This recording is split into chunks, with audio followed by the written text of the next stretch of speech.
The Hunger Games, Mockingjay Pt. Katniss Everdeen, Jennifer Lawrence, is huddled in a corner muttering about what the Capitol has done following her actions during the quarter quell. She is brought back to her room, as she now resides in a facility in District 13. Katniss walks out of her room and hears someone sobbing. It's Finnick Odair, Sam Claflin. He knows that the Capitol has taken Peeta Mellark, Josh Hutcherson, Johanna Mason, Gina Malone, and his love Annie Cresta, Steph Dawson, hostage. Finnick wishes that everybody were dead.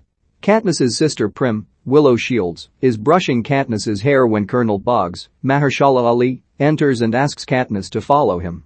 He escorts her to a room where she finds Bt. Jeffrey Wright, along with Plutarch Heavensby, Philip Seymour Hoffman, and District 13 President Alma Coyne, Julianne Moore. Coyne tells Katniss that there have been riots in every district after she destroyed the dome in the quarter quell, and the Capitol is taking extreme measures to stop this. Plutarch says the plan is to get Katniss to assume her role as the Mockingjay to create propaganda videos against the Capitol. Katniss refuses, thinking it was Peeta that should have been saved instead of her. She leaves, and Plutarch tells Coyne that they should let Katniss see what happened to District 12. Katniss reunites with Gale Hawthorne, Liam Hemsworth, on a trip to their former home. District 12 is mostly ruins and rubble. Katniss walks among the area she once knew. She feels something crack beneath her foot, a human skull. Then she sees dozens of bones and decaying corpses. She goes to her house in the Victor's village. Katniss grabs a picture of her father and then finds Prim's cat Buttercup and puts him in her bag. On her desk is a vase with wilted white roses, except for one that's still blooming. She knows this was put there by the Capitol. President Snow, Donald Sutherland, is getting ready to deliver a speech to the districts. He addresses the actions seen in the games, stating that any action against the Capitol will be punished and any association with the Mockingjay is forbidden. All around the districts, the peacekeepers bring forward a number of rebels and execute them before everybody else. Katniss returns to the facility to find Prim and their mother, Paula Malcolmson. The members of District 13 are having a meal when a video from Caesar Flickerman, Stanley Tucci, starts to play. With him is Peeta. Katniss's jaw drops when she sees him. Peeta tells everyone that is watching to lay down their weapons because there is no need for a civil war. Everybody begins to clamor and call Peeta a traitor. Katniss then decides to go to Plutarch and Coyne to agree to be the Mockingjay on the conditions that they rescue Peeta, Johanna, and Annie. Coyne firmly states no, but Katniss gives her that option or she walks. Plutarch likes the attitude and agrees.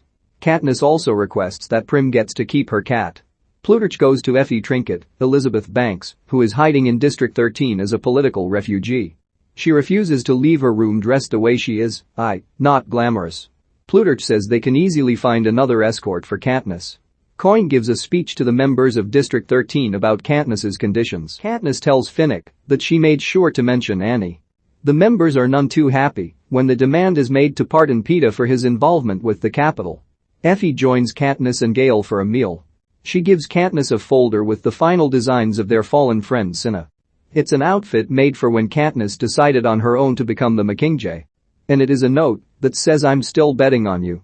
Katniss has the outfit made as she gets ready to make the propaganda video. Plutarch directs her as she stands on a platform with her bow and arrows, along with a staff against a backdrop. However, the video comes off unnatural and awkward. And enters Haymitch Abernathy, Woody Harrelson, who offers his suggestions to the conversation. After the group watches the video, Haymitch asks everybody if Katniss has ever personally moved them. Effie mentions when Katniss took Prim's place as tribute in The Reaping and when she sang her song to Rue during Katniss's first time in the games. Haymitch concludes that, because this was non-scripted, it made Katniss look sympathetic. So the new plan is to let Katniss do the video her own way without a script. Before heading out to District 8, Bt gives Katniss a set of arrows that are color-coded too for explosions, incendiary, or regular action. Katniss and Gale join a new crew led by Cressida, Natalie Dormer, along with her assistant Missala, Evan Ross, director Castor, Wes Chatham, and cameraman Pollux, Eldon Henson, who is in a Vox and therefore cannot speak since the Capitol had his tongue cut out. The team goes into District 8 to a hospital overseen by Commander Paler, Patton Miller. The place has a room with rotting corpses before the room with all the weak and sickly. Katniss enters the room, and everyone is silent. A young boy asks Katniss if she is there to fight with them. She says yes, and they give her the three-finger salute. Snow sees footage of Katniss and the crew in District 8. He sends firebombers down there to attack. They bomb the hospital with people still inside. Katniss and Gale retaliate by firing their explosive arrows to take the firebombers down. Cressida gets the crew ready as Katniss is in the heat of the moment. She addresses Panem and Snow, showing what the Capitol has done to innocent people, encouraging the citizens to fight back. She tells Snow that if they burn, he will burn with them. Pretty soon, a group of citizens are walking through the woods with the peacekeepers nearby. One man goes the three-note whistle, alerting the peacekeepers. They fire upon everybody, while several people climb up the trees. A few mines go off, killing the peacekeepers. Katniss and the crew go to a riverbank. Pollux points out an actual Mockingjay bird flying by. He gestures to Katniss to do the whistle. She does, and the Mockingjay mimics the sound. Pollux then gestures for Katniss to sing. She sings a tune called The Hanging Tree. BT has this recorded and sent through the other districts. Pretty soon, many people are singing The Hanging Tree. A group of members in District 5 approach a dam while singing The Hanging Tree. A few people are carrying crates. They charge toward the peacekeepers, who open fire on them. The ones that make it through attack the peacekeepers and put the crates in the dam.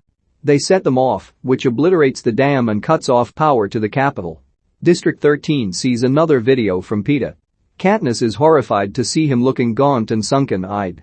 BT interrupts his video with Katniss's propaganda video. Peeta is able to see the video himself and is shocked to know that Katniss is alive. He starts to warn her and everyone else about an attack before the peacekeepers pull him out. Sure enough, an air raid is detected and the members are evacuated to a lower level. Katniss joins everyone only to find that Prim is not with their mother. Katniss figures she went back for Buttercup and she runs back upstairs. Prim is running down with her cat and Gale behind her. They all make it back before the doors close, just as the place starts getting bombed. The next morning, Katniss and the crew walk outside to see the damage. The place is covered in hundreds of white roses. Katniss realizes this is Snow's work and that if she makes another video, he may very well kill Peeta. Boggs leads Gale and two others to the Capitol in an air raid as Finnick makes a video to the districts. BT uses this video in his system to take down the Capitol's defense system. The team makes it in safely and undetected. As Finnick continues the video, the team makes it into the Capitol's main building where the hostages are being held. Their signal is suddenly cut off. Katniss tries to address Snow in the hopes to negotiate with him. The villain responds to Katniss. He says they are past negotiating and taunts Katniss by saying, "It's the things we love most that destroy us." The signal's cut out again, and Katniss fears that she has lost both Peeta and Gale. She cries in Haymitch's arms. Katniss later learns that the rescue mission was a success. She sees Johanna in bed, pulling the tubes off her. Finnick finds Annie and they embrace and kiss. Katniss sees Gale, who tells her that Peeta is in the next room. She finds him looking even more gaunt with bruises and cuts on his face. Katniss approaches him, only for Peeta to suddenly grab Katniss by the neck and slam her against a wall and onto the floor. He nearly strangles her to death until Boggs knocks Peeta out. Katniss wakes up with a neck brace. She learns that Peeta had been poisoned with Tracker Jacker venom by the Capitol, but they are working on reversing the process. Coin comes before District 13 and announces that the hostages have been rescued. She stirs everyone with excitement by saying they will soon reclaim Panem's freedom and fight back against the Capitol. Everybody cheers. Meanwhile, Katniss leaves her room and watches in horror as Peeta is strapped to a bed, writhing and struggling in pain. End of Part 1 in loving memory of Philip Seymour Hoffman.